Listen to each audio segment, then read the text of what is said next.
Always remember, the opinion you follow should be your own. Just consider the things stated here to be a second opinion from a complete stranger online. I got to talk. I got to tell what I feel. I got to talk about my life as I see it. Hey, what's up, Mike? Hello, Phil, and happy Friday to everybody out there. Happy Friday out there, everyone. Mike, we're going to start right out with another game of hypotheticals. PHAROAH. I'm going to give you 4 people. Oh, boy. Okay. PHAROAH. You can be any pharaoh. Any pharaoh of Egypt. Yeah, any of these things you can be whoever. Okay. You'll be a pharaoh, Roman emperor, king of England, emperor of China. Oh, gosh. Well. Pharaoh, Roman emperor, king of England, emperor of China. Well, so I'll give you my rationale on this. Those 4 choices. I'm going to eliminate the emperor of China largely because I'm least familiar with that. To go back to talking about in relationship to some of the world travels that I've done, I've spent a considerable amount of time both in the quote Roman Empire areas on both sides of the Mediterranean and all the way around, and obviously because of where we are in history with the United States, I know a fair amount about the kingdom or king queens of England, and so I'm pretty familiar with that one. And then the pharaohs, I spent an enormous amount of time in Egypt as well. So, which was another empire that stretched actually quite a bit beyond even Egypt. So, interesting. I mean, I could take the easy way out here and say. I thought I knew for sure who you're going to pick, and now I'm doubtful. And you're not sure. Yeah, it was only one reason. But go ahead. It's probably because I'm not sure. Wow.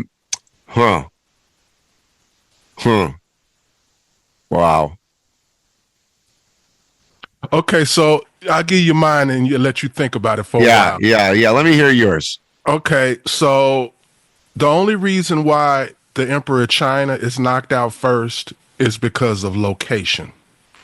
Okay. If I'm looking at lifestyles, he comes in right there with I'll give away who my one is, but he would rank higher for lifestyle, the Roman Empire. Plus, I like Asian food.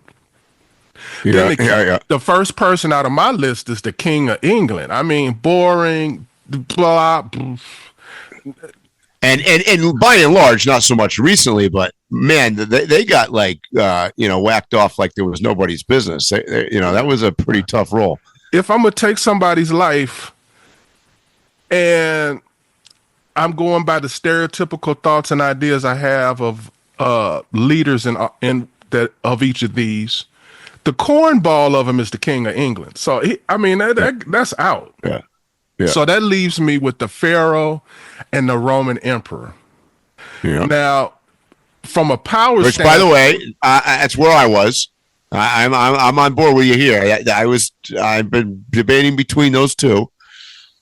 So let me tell you who I thought you would pick. I thought you would pick the Roman Empire, and the only reason is because the closest to a nomadic society was the Roman Empire. For sure. So you could get some traveling in. Yep. So that's why I thought you would pick the Roman Empire. But my choice is Pharaoh. Okay. I'm just looking at it, like I said, from a lifestyles of the rich and famous. And Roman Empire is close, but even some of the things that I would say positive about the Roman Empire, they took it from Egypt. They got the thoughts, the ideas, the philosophies, all of those things, plumbing, all kinds of things.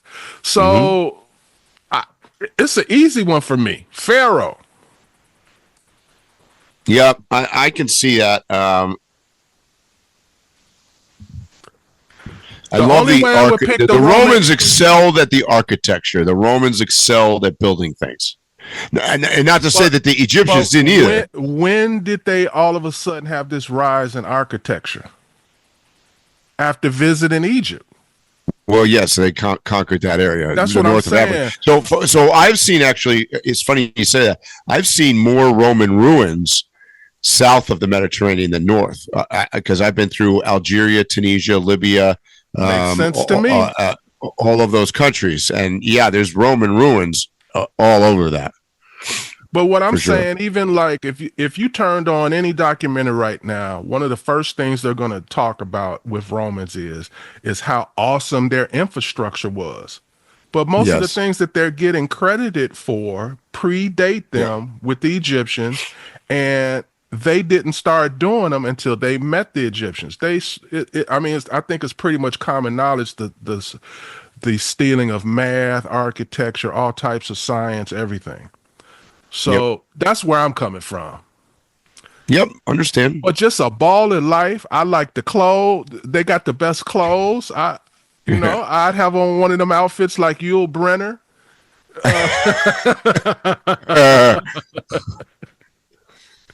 We're going to a toga party. All right, audience. We are literally trying to put off the elephant in the room. We could have talked about this the whole time. And I think we might end up doing that.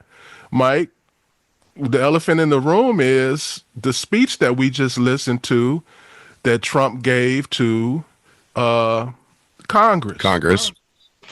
I'm going to leave this way wide open in the beginning, or do you want me to give a brief what happened, or you going to dig right in and tell me what let's be honest. I think everybody knows pretty much. Look, but right before we went live today, Phil, for you guys listening out there, Phil sent me an article. I think CBS News did it, and it was a poll. Now, I'm going to preface this because if you know anything about polls, they're obviously always skewed. So there was a poll that said that, largely the audience was overwhelmingly positive about what Trump said during I'll call it the State of the Union. I mean, maybe it wasn't, but that's basically what it was. So briefly, now, this is a CBS poll. Yes, and I chose that poll because they're liberal. They are right. They are noted to have actually this crazy percentage of bad news that they do against Trump. Yes, the problem is the flaw in the poll. Obviously, is that. And I think it admits that somewhere in there is that a very heavy percentage of the people that listened to the entire speech were on the right. So there was a much less audience involved from the left. However, it was what I did notice about the poll was that there was a large portion of independent, what people called and identified as independent voters, and they were listening, and still the poll was largely positive, meaning that the speech was viewed as positive. So to me, that is another indicator of what you and I have talked about on a bunch of podcasts already, that right now Trump is popular, and he's popular largely because of the independents in the middle are still tending to skew towards that side. So I want to address that. And this is my opinion, Mike. So you tell me what you think. That I think it was 23% was independents on some of them. They're in the 20s, which is crazy. I believe it's just like what I thought before the election. There are a lot of people who are still not comfortable being on the phone, being in front of a camera with a mic in there and saying, I'm with Trump. Yeah. And we saw that in his first term too. I mean, that's been a Trump. But just think about, Mike, we've been during this time he's been running, we've been on the East Coast, we've been on the West Coast, we've been all over these United States, right? And we've talked to people who are Trumpers. but they were talking to us about it. Sure. But if you didn't know it, you might even actually think they were liberal. You know, some of them were even social media people. The whole way, their whole way they carry themselves, you would swear they were liberal. So my point is, I think that 20. I don't think there's ever 20% independent. No, ever. I don't think it ever. 10% is a lot. So I really think that that's all I think about it, bro. I just wanted to make that point that I think that that's inaccurate, but they can't figure that out through a poll because those people are just not going to, they're going to say, I'm an independent. Yeah. Yeah. And I agree with that. So I take the poll with a grain of salt a little bit. I gave it credibility because it was a CBS poll, which would generally skew the other way. And they basically were admitting, as many people in the media are coming around to admit that, you know, and we've talked about this, the Democratic Party is a little bit in shambles. And you saw a lot of that, sadly, in this speech because, you know, I think I've watched these things over the years with Obama and Clinton and Bush and Trump before. And I mean, you're always going to get, there's a lot of grandstanding, right? You're always going to get one side of the room cheering and the other side of the room sitting there. I mean, that's kind of normal to a point. But this was worse than I've ever seen from a standpoint of, I mean, for crying out loud, there were a couple times. Like I can remember Obama doing it as an example, and the Republicans on the other side would not clap at anything Obama did until he brought up something like, you know, here's a child that had cancer or whatever, blah blah blah blah blah, and then everybody, you know, joined, and that was a positive. There were certain things that were positive. The speech this week, I mean, Trump brought up a couple things that were like, I could not believe they didn't support the other side. Like, I couldn't believe it. So I want to make sure that we cover everything. So it looks like we're going to end up all over the place if we don't. Well, of course. So I mean, that's our trademark. He started the whole thing with, I noted some key words when he first started, and this was all within like 1 minute. America is back. Dawn of the golden age. Done more in 43 days than the previous did in 4 to 8 years. Just getting started. Was given a mandate. Won 7 swing states, popular vote, electoral vote. So he started out laying the groundwork for, I've improved things in little to no time. And then he just started running off a list of things. And then we got to the point where they were acting a fool, like you were saying. And the Speaker of the House gave him a warning. And then the Sergeant at Arms kicked, Representative Al Green out.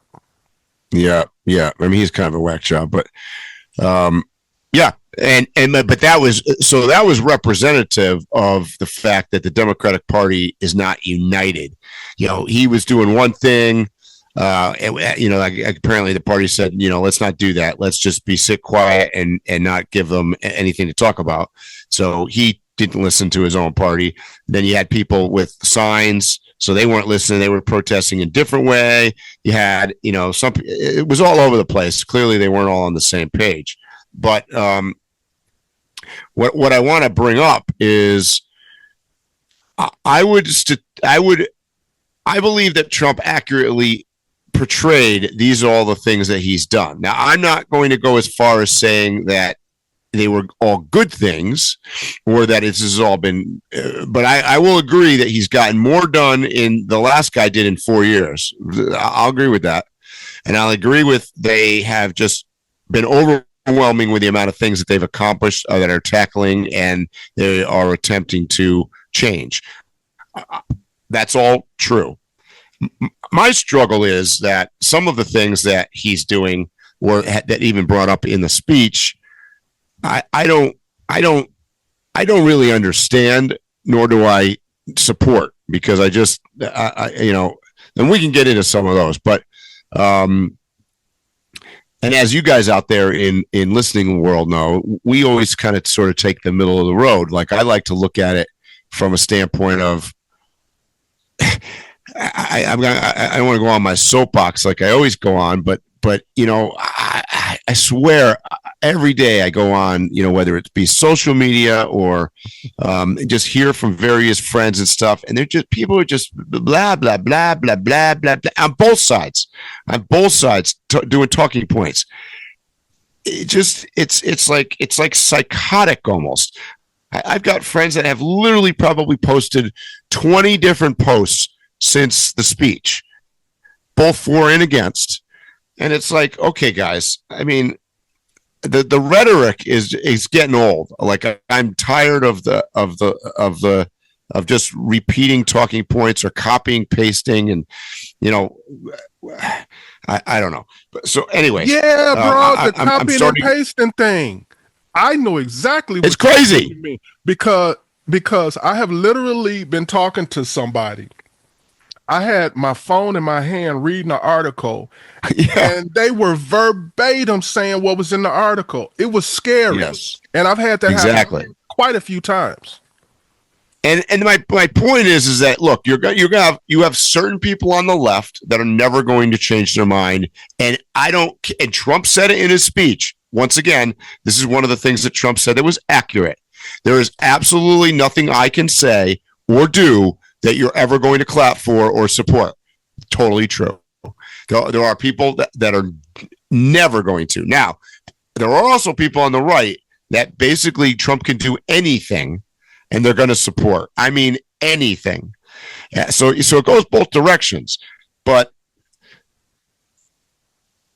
I mean, whatever happened to like some kind of middle ground, some kind of dialogue? And this is why I start ranting about the Democrats. Like, this is why I get on that Democrat soapbox talking about how the party's a piece of garbage and is unorganized. Because look, guys, if you don't come up with a counter plan, an alternative, some other ideas, then shame on you. If all you're going to do is put out a bunch of talking points and copy and paste shit, you see it in the CBS poll. You see it in the poll. The independent people are swinging more towards Trump. Well, that's what's happening. It's so clear to me, and I think it's clear to others. Trump's strategy, and even specifically in the speech, was to continue on what he's been doing. Trump has he continues with the strategy of making clear contrast of anything that's a 80-20 issue. He just picks 80-20 issues and picks the 80 and lets the Democrats do their thing. Right. And that's what so let's use as an example, there's now going to be two sexes, male and female. Boom. Now you've got 80% support on that using your example, Phil. And he just picks that. So then it bounces over to the other side. And what is their answer going to be to that? So obviously you've got a bunch of people that are very far leaning on the left, that are activists, that are, no, there's, 80 sexes and whatever.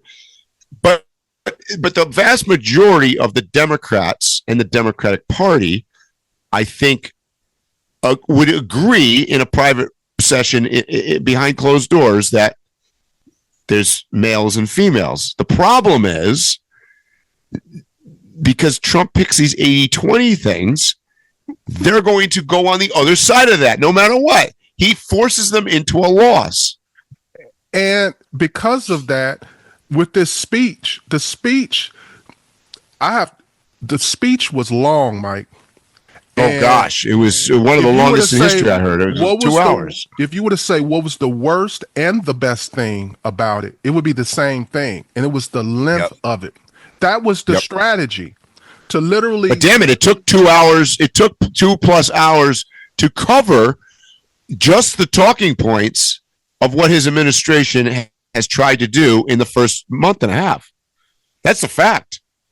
So if you were rating Trump on a success scale based on how much stuff has happened, he's a wild success. I'm not suggesting that this has got nothing to do with whether you support it or not, but that's a fact. He's doing what he said he was going to do. There is no precedent or president for what he has done. There has never been any president in the United States who has ever gotten so many things done in this amount of time. And I'm including world wars. Yep. So here's my problem. So let me give you the other side for a second. Oh, I got a lot of that. Me too. Because he brought up a bunch of things. So I'm going to give you my hot button issues. The tariff thing. I don't know how else to say it. In my opinion, is fucking ridiculous. Particularly because even he is just like back and forth. I'm getting whiplash with we're gonna tariff Canada and Mexico. No, we're not. We're gonna delay it a month. Oh no, it's on again. Nope, we're delaying it a month. Like I'm not even sure what the game is with this, but I gotta tell you, annoying. I do not in any way, shape, or form think that that's a good idea. This is just my opinion. These are two of our three biggest trade partners who happen to also be our neighbors, who also happen to be growth markets. Tariffing those two makes no sense. And furthermore, to say that it's because of fentanyl, sorry, I'm not buying any part of that. I think that's complete and total bullshit. Total bullshit. So that thing's got me riled up and annoyed. I've got more, but I'll leave it. What do you think of that? I agree as stated. I have nothing to add to that. I agree. The tariffs, I'm giving you a feeling, not a thought. I feel like Trump is trying to do some things to give a lasting image to his presidency. But I also think the other half of the things that he's doing is he's trying to settle every score with every person, every country, every immediately. And that's what the tariffs were about. He did not like that once he was out of office, how some of these leaders, the day they left notes and they made proclamations where they professionally dissed Donald Trump on the way out the door, not thinking he'd ever return. So that's a lot of what's going on too. Yeah, it's also that he has in his brain that he's playing this is a Trumpism. He plays this game of threats, and he's hoping that he's going to get some kind of negotiation out of them, which by and large, I will say is working. However, there's too much collateral damage involved in it. So he is getting Canada and Mexico to basically kneel down before America because they're both doing it. They're nervous as shit. They're doing it, but if you're keeping up with all the news, the international news, Mexico, Canada, Zelensky, Ukraine, are all having meetings and conversations with other countries. So it's like, let me appease the bully until I can find another bully. And this is my point. So the world is a one global economy, okay? And in order for us as America to excel, we have to have partners. So you can't be 100% isolationist. So in my opinion, it would make the most sense to try to cut the cord more and more from China and some of the Asian countries and bring it. If I had to choose, I would rather be partners with Mexico and Canada in our hemisphere and potentially some of the other Central American countries. I think that's advantageous. So the problem is like doing tariffs on them is counterproductive to that, right? And you can't, and like you said, Phil, at some point, they're all going to join together on their own team, and then we're SOL because we're not going to excel by ourselves. You have to trade with some.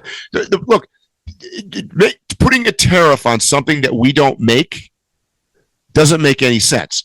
Like, yes, if there's two objects and one is made in America and one is made in China, and we put a tariff on the Chinese one to try to increase sales on the one in America, that makes some amount of sense to me. But 90% of the shit we don't even make. We have no capability of making. We don't have factories. We don't have people trained. We don't have people setting up tool and die to set up. There's Elon Musk and not to get on him, but Elon Musk and Tesla. One of the success stories about them was because they basically created all the machinery to make the parts. So this is the thing that America lacks is tooling technology. China and those countries excel in this. So you can't just tariff the shit out of them and then be like, well, just buy American. Well, you can't buy American. We don't even make the damn thing. You know what I mean? Like, so I'm not a big fan of this, and I'm particularly not a big fan of him threatening and then giving them a 1 month reprieve, and then threatening, and then blaming it on fentanyl. And like, I mean, I don't. Well, Mike, that's dumb. I think he should do exactly the opposite of what he's doing with the tariffs. I don't think you should make a tariff on any other country. I think what he needs to do, let's say you are ABC company from America and your manufacturing. Yeah, incentivize. Right. And your manufacturing is outside of the United States and you're an American company, then in order for you to bring your product back to America, there's a tariff. And I would make it commensurate to whatever the cost plus 20% of them doing it. So it's basically they need to move back if they want to sell cars or whatever it is. Yeah, I mean, I'm more a fan of incentivizing than penalizing. So I think if you were to set up some attractive reason, the difference is, I mean, there is a difference because all this really centers around taxes, right? So if you give them tax benefits or tax waive taxes in order for them to build a factory, you know what I'm saying? See, I had that built into my comment. I felt like that was just an assumption. See, he's doing it the opposite way. Basically, he's like, I just that's why I don't support it. I don't see that being successful. And look, it's hurt the stock market. It has hurt it has hurt consumer confidence. It's going to drive up inflation. It's going to drive up your price of eggs further than it is already. And to me, this is where Donald Trump has a weakness, because if he keeps pushing this shit, at the end of the day, he will lose support over time when people feel it at home. That's his weakness. So if I was him, that's not where I would, some of the other stuff that he's talking about, great. That is no bueno. My second thing that I'm really pissy about, I personally think the Ukraine thing is stupid, and I'm going to tell you why. The Ukraine war with Russia, aka really it was America fighting Russia through proxy, was the best thing that has ever happened to the United States military, and it was the best thing in all the history of basically the Cold War. We decimated Russia over the last whatever amount of time they've been fighting by basically using Ukraine to do it. So there's a part of me that thinks that the Democrats on this are kind of right, and that maybe they're not right for the right reason. But largely they almost don't want to end the war. And to be truthful, the best thing for America, I hate to say this out loud, would be not to have the war end.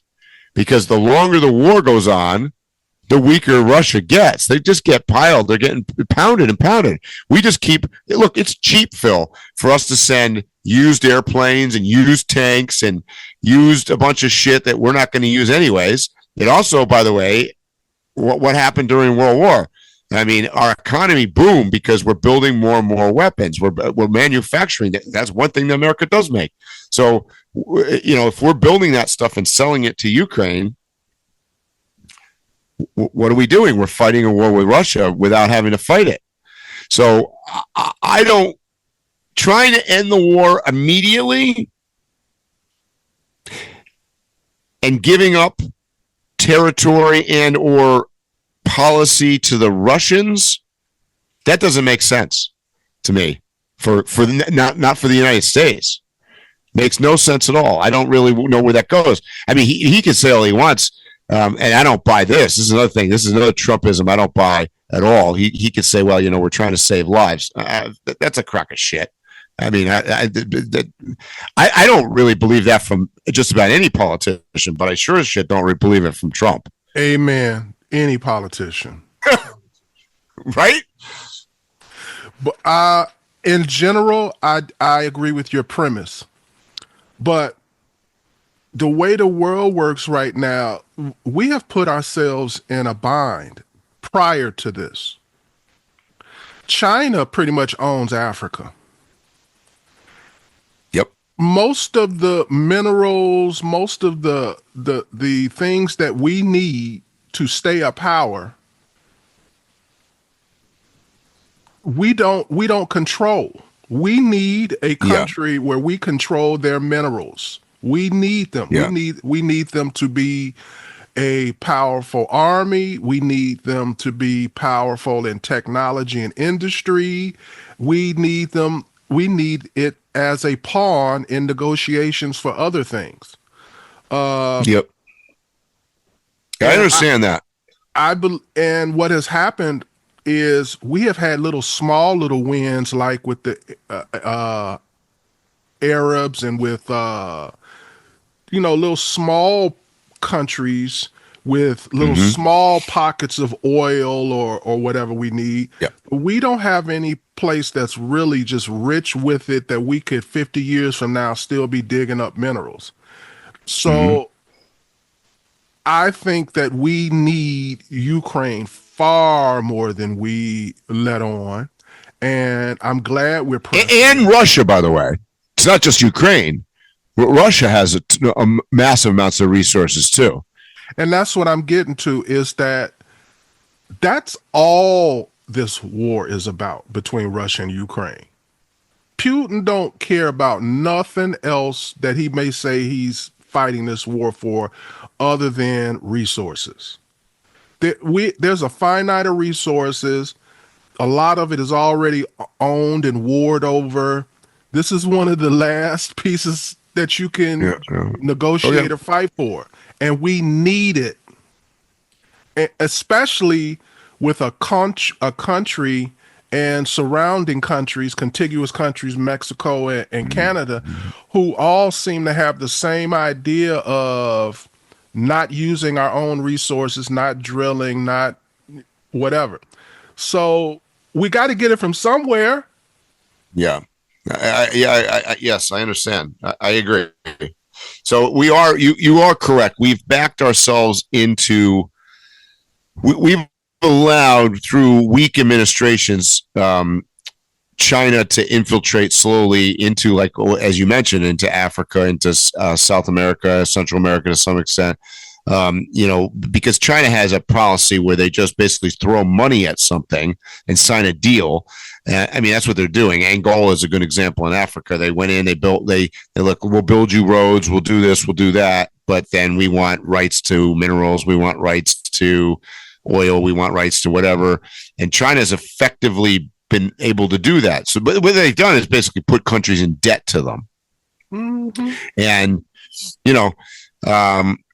mean, and on the other side, that is one of the things that Trump is, I think, right about, and is that he's frustrated because America gives a lot of money out to a lot of different countries and then doesn't ask for it back. And that's the complete opposite of, say, China. China's demanding stuff back. They're making trades. We're like, here's a couple $1 billion and, have fun with that. So there's some frustration. I get it. I get it. America has, in my opinion, I that's the part of the Trump part that I agree with. I think we've been far too generous. And you see that in some of it. By the way, I did some fact checking, not to get down a rabbit hole, but on some of the things that when because he spent a considerable amount of his speech on the Doge thing, and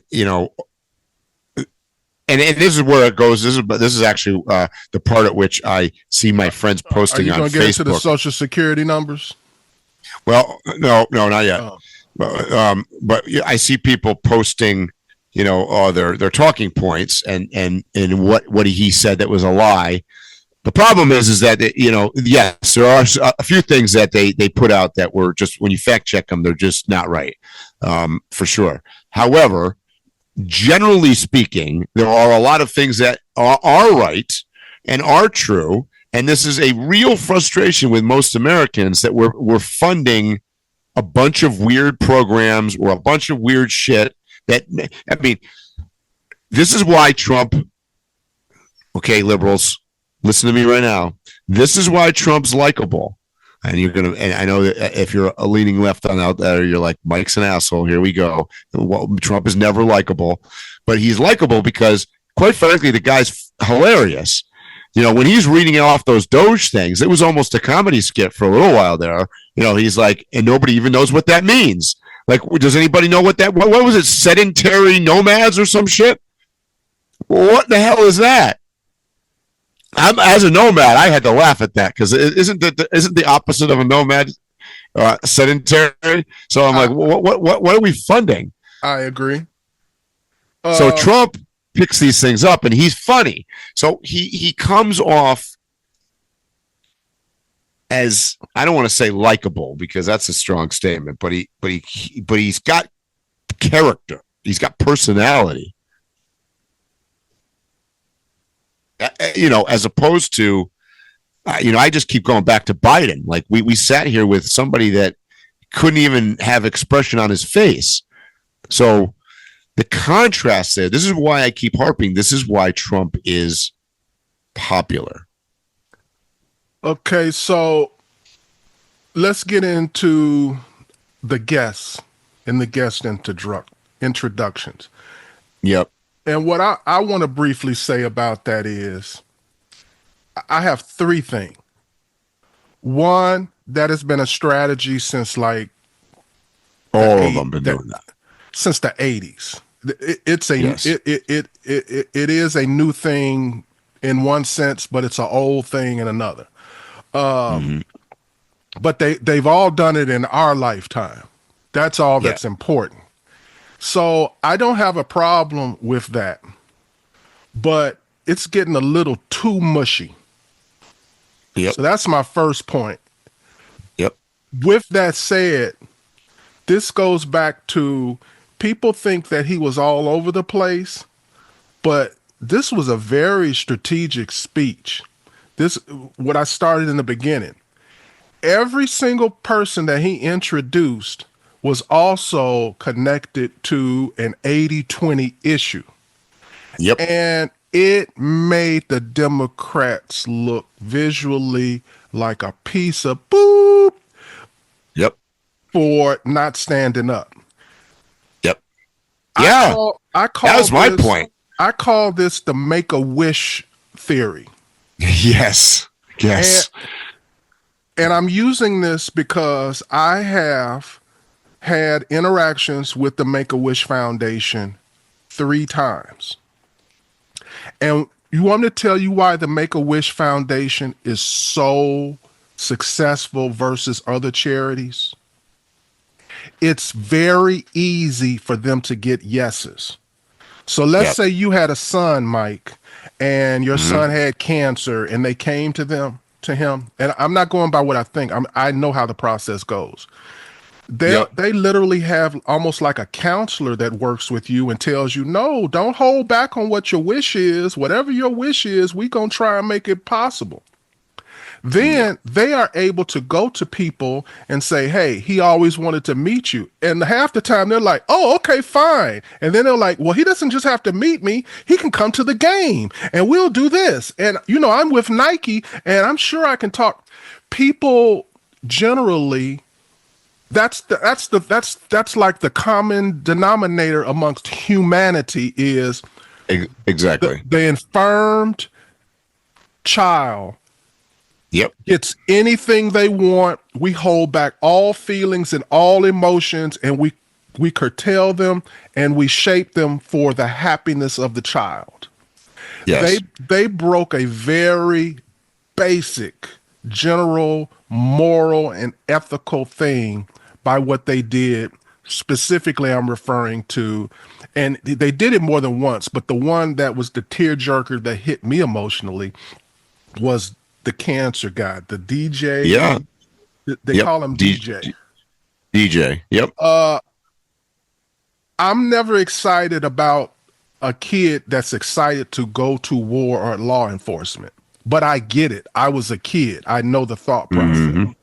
Yep. And so that's the only thing that I could see a person having some kind of issue with, but you go to the Make-A-Wish rule. Well, I feel this way. I don't want him to be part of this or this, that, and the other, but he's dying. What the fuck?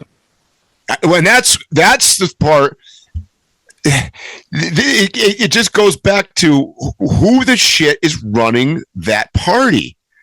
They make just horrible decisions. And to all my friends out there that are you know, Democrat leaning left people, you got to do better. You got to do better. Otherwise, you're looking at another term for Trump or somebody like Trump, or this is going to go on forever because you guys are on the 20%. You're on the 20% wagon. Bro, I have, you know, I always tell you, I used to play ball. I was pretty good at it. I remember one of the places that I used to go play ball where this is where the ballers used to go on Lakeshore Drive, right? And in Chicago, some of the guys, actually a lot of the guys who are really good basketball players in Chicago are related to a gang or they're a drug dealer. This is just a fact. And so they may have issues with each other, right? Yep. That go beyond basketball and rivalry. And I have literally seen where a big time gang member is at the basketball court and everybody knows that this other guy is after him, right? But he's there with his son. And I've literally seen, I'm telling you what something that's actually happened. They ended up playing on the same team, winning like 6 games in a row and smoking weed on the sideline after. And they still had the same beef. And they actually fought it out. But they didn't do it that day when the son was there. Well, it's the same. It's mob mentality, right? It's the same as that's why I kind of picked something etiquette. Yeah, I agree. Yeah, it's just like I picked drug dealers and stuff like that to make the point that it's kind of like a universal thing. Oh no, that's the kid. Exactly. Don't do it in front of the kid. Right. That's what mortified me, to be honest, and I'm a little surprised there hasn't been more discussion about it. And just think about it. If they had got up and clapped, there would be nothing to talk about. Nothing to talk about. And they could have gotten away. And that doesn't mean they support Trump. Right. But what I'm saying is they could have got away with clap for that one. Don't clap for none of the other stuff. Exactly. Oh, my God. You would have made your point. And them signs, they look like children. They looked like children. And to be honest with you, that was Trump's. He was on. That was his best speech that he's done. Best State of the Union speech he's done. They are falling into the trap. They're digging the trap themselves and then jumping in afterwards and then putting the dirt on top of themselves. It's crazy. As I said, they lost. Trump didn't win the election. They lost it. with the signs and everything, a liberal person who is still liberal told me that he was disappointed, and I'm going to use what he said.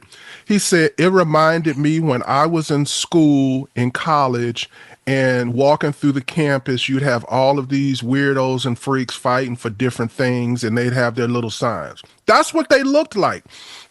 And the reason why I'm making that point is that's what's disgusting people right now. They don't want that liberal, do whatever you want, everything is moral image that they go for.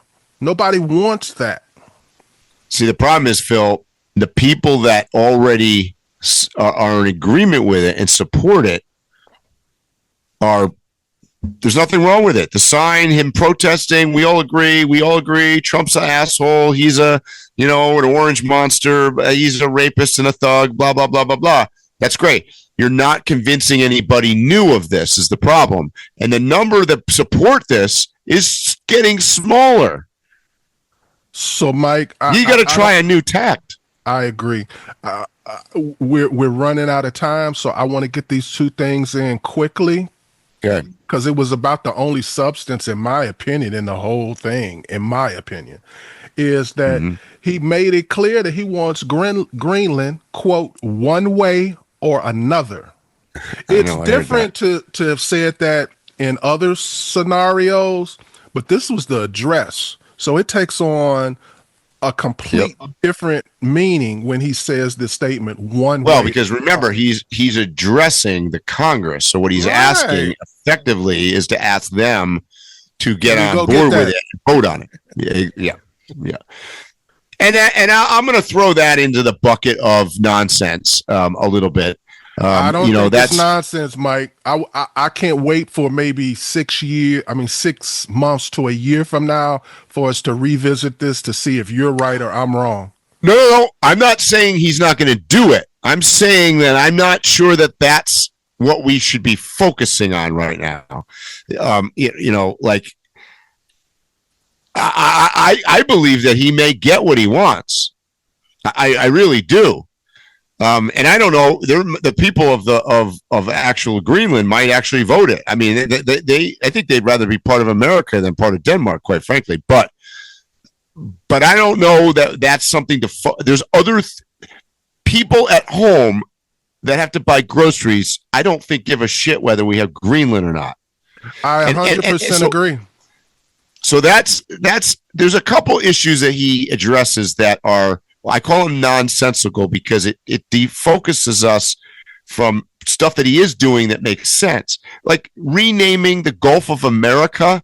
I mean, Phil, this is nonsense. This is nonsense. It's nonsense, but I don't care. I don't give a shit either, to be honest. As long as whatever the decision is weighs toward the Americans, I'm not going to give you too much fight. Yeah, but I mean, like, really, we're talking about the Gulf. I don't know. There's still things that Trump, and maybe he does some of these things just to annoy the daylights out of people. I don't know. Like, I do feel like he is a bear poker. He just walks around and goes. Set a tone. Americans have gotten to the point where we're always looking outside instead of in our own house. Yeah. And I agree with that. We are thirsting for somebody who is like America, instead of Ukraine, China, whatever. He's feeding us what we said we wanted. Yeah. I agree. I don't know, bro.